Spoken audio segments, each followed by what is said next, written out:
सदगुरु कहते हैं, दुनिया में उसने बहुत बड़ी बात कर ली जिसने अपनी आत्मा से मुलाकात कर ली। अब प्रश्न है, मैं आपसे पूछूं,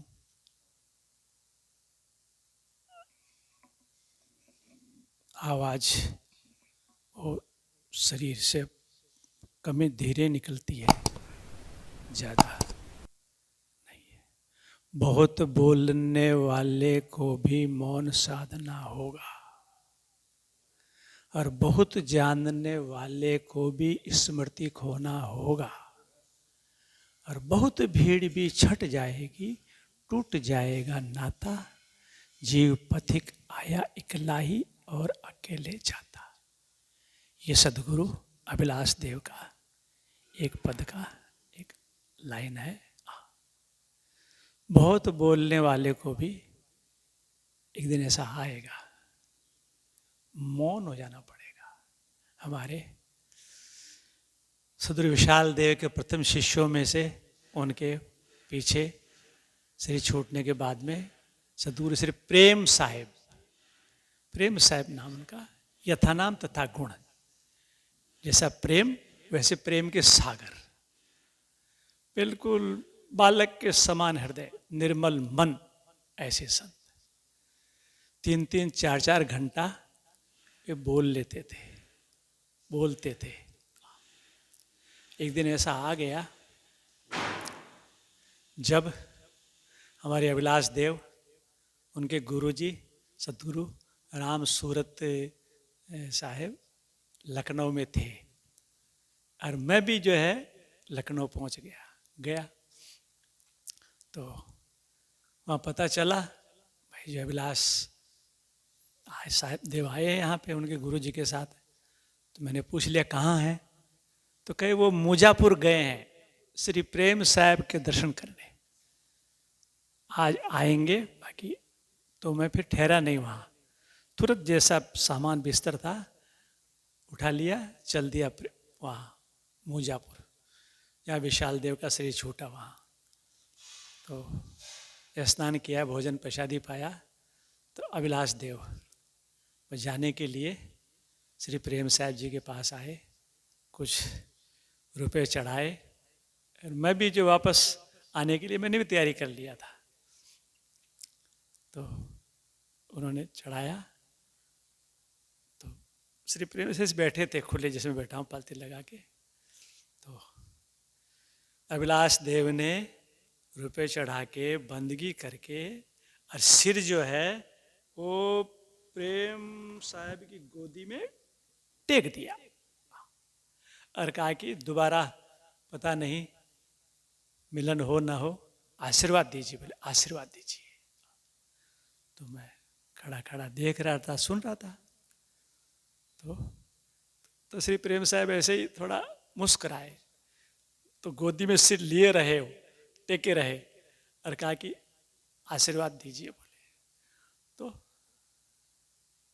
ऐसे हाथ कंपन वायु हो गया था, ऐसे कांपते कांपते अभिलाष देव के सिर पे हाथ रख दिया और बोल नहीं। तो ये मुझे याद आ गया, दशा मेरी भी मेरे शरीर की वही दशा, मेरी तो नहीं है, शरीर की ऐसा है भाई। ये महापुरुषों का जो जीवन का है ना, उनकी रहनी, उनका हृदय की निर्मलता, सरलता, उसको जब मनन करते हैं और उनका जो वाणी एक ही काफी है। तो कबीर ने कहा एक शब्द गुरुदेव का, ता का अनंत विचार था के मुनिजन पंडिता वेदन पावे पार। ये क्या आदि के लिए भी कहा है? हाँ, आदि साकी कबीर की जो निर्वारी जाए, आदि साकी के लिए भी कहा है। ज्यादा की जरूरत नहीं है, थोड़े में ही है। राष्ट्राध्यक्ष है ये कोई भी संसार के, तो तोपे, परमाणु बम, एटम बम, फौजें और पता नहीं मिसाइलें, कितना कितना सब रखते हैं। किस लिए? दूसरों को मारने के लिए।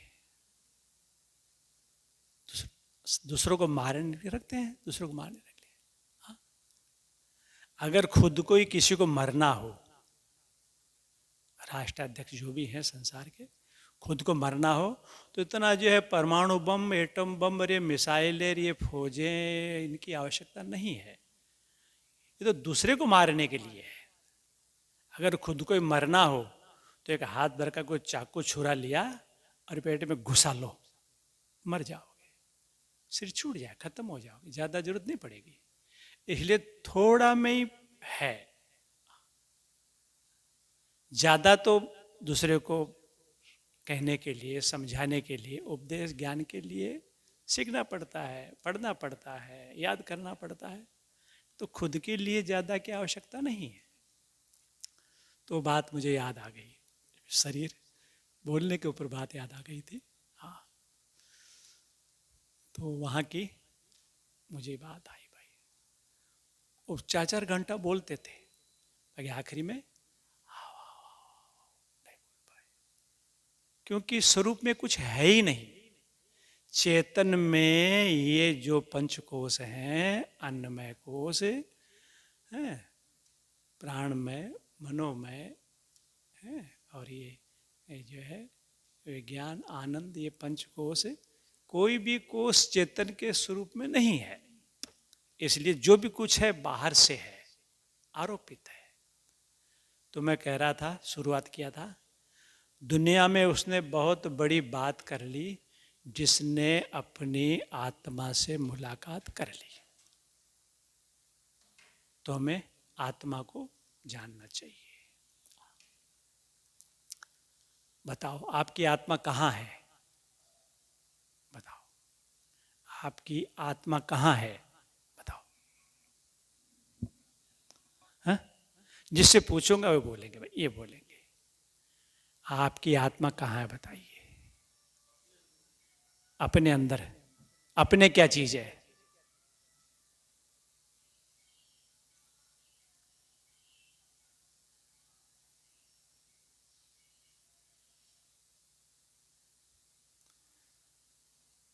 बताओ।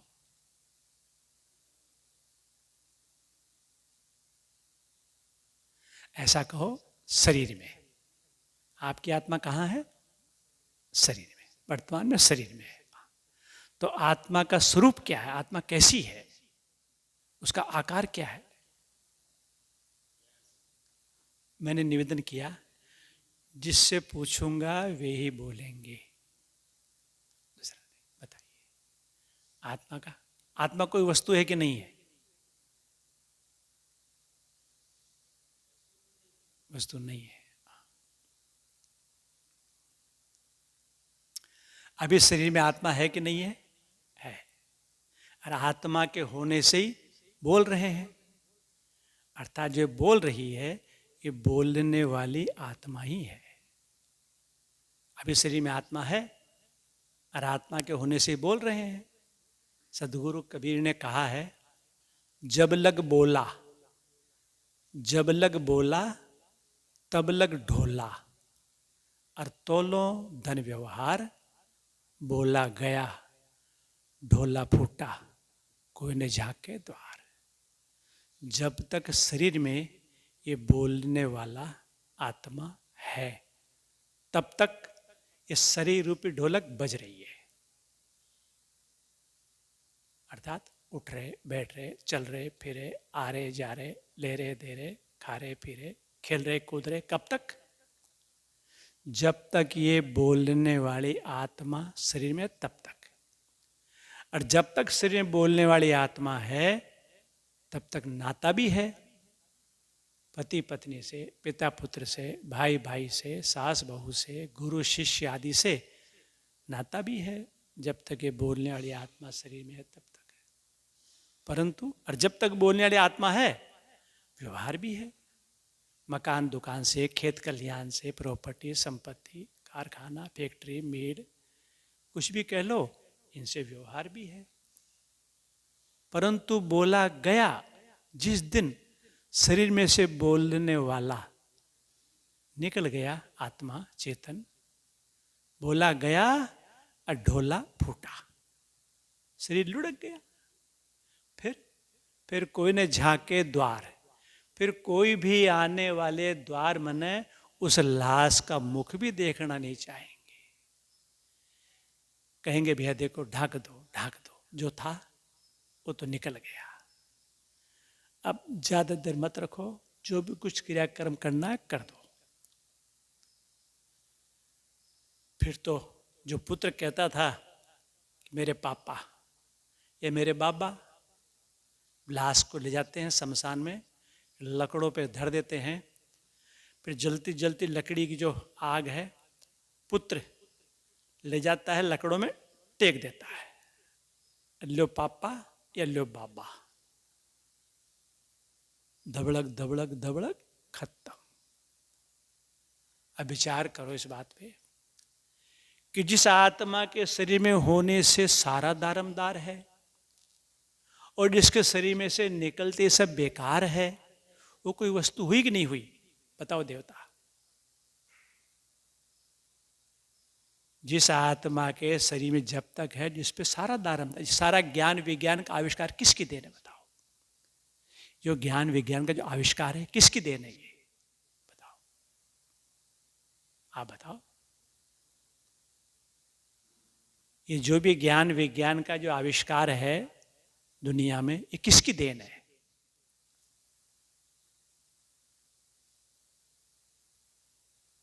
बताओ। आत्मा की। शरीर में जब तक आत्मा है तब तक आत्मा के ही समझो कि जो है होने से ये ज्ञान विज्ञान का आविष्कार है। नाना कलाएं कल्पनाएं किसकी देन है? बताओ। आत्मा की। तो देवता जिस आत्मा के शरीर में होने से सारा दारमदार है और जिसके शरीर में से निकलते सब बेकार है, वो कोई वस्तु हुई कि नहीं हुई? और जब सयाने होते हैं कोई भी कहते हैं पहले हमारे पास कुछ नहीं था, साधारण कच्चा मकान था, गुजारा करते थे मैंने मजदूरी करके, बाकी हमने कमाई करके परिश्रम करके मेहनत करके ये प्रॉपर्टी संपत्ति ये बनाया, सब जमीन जायदाद। कहते हैं ना? कहते नहीं कहते? एक बालक का जन्म ही ऐसे घर में हो जाता है, जन्म से ही उसके करोड़पति घर में जन्म हो जाता है। जिस धन को इकट्ठा करने के लिए खेती करते हैं इकट्ठा नहीं होता है, नौकरी करते हैं इकट्ठा नहीं होता है, कोई व्यापार करते इकट्ठा नहीं होता है, और वही धन जो है बालक का जन्म ही ऐसे घर में हो जाता है, करोड़पति घर में, अरबपति घर में भी कह सकते हैं। आपके गुजरात के धीरू भाई अंबानी जानते ही सब। हाँ? सामान्य दशा थी उनकी पहले, बाकी आज जो है भाई नहीं कह सकते हैं कि समझो जो है अब उनके घर में जन्म लेने का ही है, जन्म लेते ही अरबों का अधिकारी हो गया, कई मंजिल का बना बनाया मकान मिल गया, कार गाड़ियां है, जो भी कुछ है, ये कब का माना जाएगा? बताओ देवता, कब का माना जाएगा? एक बालक का जन्म करोड़पति घर में क्यों हुआ? क्या कारण है बताइए?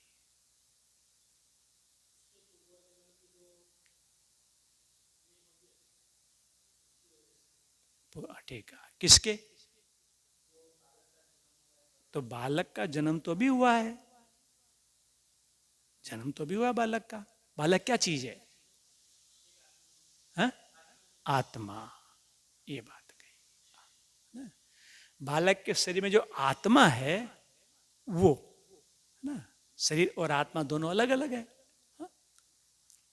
तो बालक की जो आत्मा है उसकी आत्मा ने पहले जन्म में परोपकार पुण्य धर्म भक्ति सत्संग किया, तो कर्म आत्मा को लगे, संस्कार बने, शरीर छूटने पे वो संस्कार वासना उसको ऐसी जगह जन्म धारण करा दिया, उसको मिल गया। तो इसलिए कब का माना जाएगा? पूर्व जन्म का। किसका? आत्मा का। अब बताओ देवता, आत्मा कोई वस्तु हुई कि नहीं हुई? अगर कोई वस्तु ही नहीं है, आपके कहने के अनुसार आत्मा कोई वस्तु नहीं है, तो फिर आत्मा पिछले जन्म में कर्म किसको लगा, लगा कैसे लेके आया? आज जो कर रहे हैं सब लोग, भक्ति करते हैं, सेवा करते हैं, सत्संग करते हैं, दान पुण्य, किसके लिए करते हैं बताओ? आत्मा के लिए। हाँ, तो आत्मा कोई वस्तु है तभी तो। ये बात मेरे को 1965 की बात है, 1965। पहली बार मैं सदगुरु विशाल देव के यहाँ दर्शन करने के लिए गया रहा। सारी बातें ज़्यादा नहीं कहूँगा, लंबा, क्योंकि थोड़ा समय है। तो जब वहाँ से आने लगा, बंदगी किया, तब विशाल देव बोले, उन्होंने कृपा किया और पूछा, अच्छा ये बताओ कि शरीर ही है कि शरीर से अलग भी कोनो चीज़ है? बोले, विशाल देव ने मेरे से पूछा कि शरीर ही है कि शरीर से अलग भी कोनो चीज है? तो मैंने, गुरुदेव शरीर से अलग कोई चीज तो है, अलग है। अगर शरीर से अलग कुछ न हो कोई वस्तु है, तो जब शरीर में से निकल जाता है, शरीर मुर्दा हो जाता है। अलग ना हो तो मुर्दा क्यों होना चाहिए? इसलिए कुछ अलग है, तो उसके निकलने से मुर्दा हो जाता है शरीर। अलग तो है, बाकी क्या है, कौन है, उसकी क्या विशेषता है, मुझे मालूम नहीं। ये कृपा करके आप बताइए। तब उन्होंने जड़ और चेतन का थोड़ा सा खुलासा किया। तो वही मेरा कि ये एक स्वभाव है। कहीं पे भी मैं जाता हूँ और कोई भी आता है, बैठता है, तो मैं आत्मा के विषय में या तो उनसे प्रश्न करता हूँ, मेरी ओर से ही, भाई कोई जिज्ञासा, कोई प्रश्न हो तो पूछो। तो फिर वो कहते कि कोई नहीं है, फिर मैं आत्मा के विषय में मेरी ओर से ही प्रश्न करते, जैसे विशाल देव ने किया। भाई ये उनकी अहेतु की कृपा, करुणा। अब विचार कीजिए, आत्मा कोई वस्तु हुई कि नहीं हुई? हुई है। जो वस्तु होती है ना, उसका गुण, धर्म, शक्ति, क्रिया, आकार, स्वरूप होता है। वस्तु, पृथ्वी वस्तु है, जल अग्नि वायु वस्तु है। जब पृथ्वी वस्तु है तो पृथ्वी का आकार क्या माना जाएगा? स्थूल आकार। स्थूल माने मोटे रूप में इसका आकार है। गोल तो उसकी क्रिया है ना, गोल वो उसकी जो क्रिया है, पृथ्वी में उसकी क्रिया, चलना, वो उसका गोल है। कुम्हार का जो, समझो कि जो व्हील होता है, कुम्हार का व्हील, उसका चाक बनाता ना, जब बनाता है घड़ा, तो कुम्हार का जो व्हील पहिया चाक है, उसके जो चलता है वो आड़ा यूं चलता है। और कोई भी गाड़ी हो, रेलगाड़ी, चील गाड़ी, चाहे कार गाड़ी, कोई भी हो, उसका जो व्हील पहिया है वो खड़ा चलता है। ऐसे पृथ्वी अपने जगह पे खड़े चाक के समान क्रिया करती है, चलती है। तो उसका गोल, उसकी क्रिया है गोल चलना, खड़े चाक के समान। बाकी उसका आकार है स्थूल आकार। स्थूल में ना मोटे रूप में उसका आकार है। पृथ्वी में शक्ति है। क्या शक्ति है पृथ्वी में? धारणा। किसी वस्तु को रोकने की, थामने की, धारण करने की पृथ्वी में शक्ति। मकान किस पे ठहरा है? किस पे ठहरा है? पृथ्वी पे। यही नहीं, दुनिया भर के, संसार भर के 100 मंजिल के मकान, और ये सुपरफास्ट गाड़ियां, एक्सप्रेस गाड़ियां, मेल गाड़ियां, माल गाड़ियां, ट्रोले, ट्रकें, बसें, कारें, जीपें, ट्रैक्टर, ट्राली, मोटरसाइकिल, स्कूटी आदि, सारा वजन किस पे ठहरा है? क्यों? इसमें धारण करने की, रोकने की, थामने की, इसमें शक्ति है, धारणा शक्ति है पृथ्वी में। तो आकार, धर्म, गुण, गंध, हम लोग जो नाक से सूंघते हैं, ये पृथ्वी का गुण है। और पृथ्वी में कठोरता, इसका धर्म है। कठोरता धर्म है, और गुण गंध जो नाक से सूंघते हैं। ऐसे 6 भेद है। ऐसे जल अग्नि वायु है, एक एक तत्व में 6 भेद है। अब प्रश्न है आत्मा का, आत्मा पे चल रहा है इसलिए उसी का करूं मैं। तो आत्मा वस्तु हुई तो इसका फिर आकार क्या माना जाएगा? नहीं मालूम? आज जानो। और उसका स्वरूप क्या माना जाएगा? गुण धर्म एक के उसे सबका हो जाएगा एक से, क्योंकि उनसे प्रश्न किया तो उनके जो है भाई उनको ज्यादा इसके खुलासा करने की आवश्यकता है। आते हैं सत्संग में, आते हैं और भी कई आते हैं, बाकी वो जो है ये आत्मा का ज्ञान, स्वरूप का ज्ञान, ये जो है ये भाई भगत हैं, वर्षों से समझो कि जो है आते हैं सत्संग में बैठते हैं, सेवा भक्ति सत्संग करते हैं, अच्छा है, बहुत अच्छा है। बाकी आत्मा के विषय में जो है वो संतोषजनक, पहले तो बात उनको निश्चय नहीं कि आत्मा कोई वस्तु है, आत्मा का अस्तित्व है, आत्मा की सत्ता है, ये निश्चय ही नहीं है, बोधय ज्ञान नहीं है।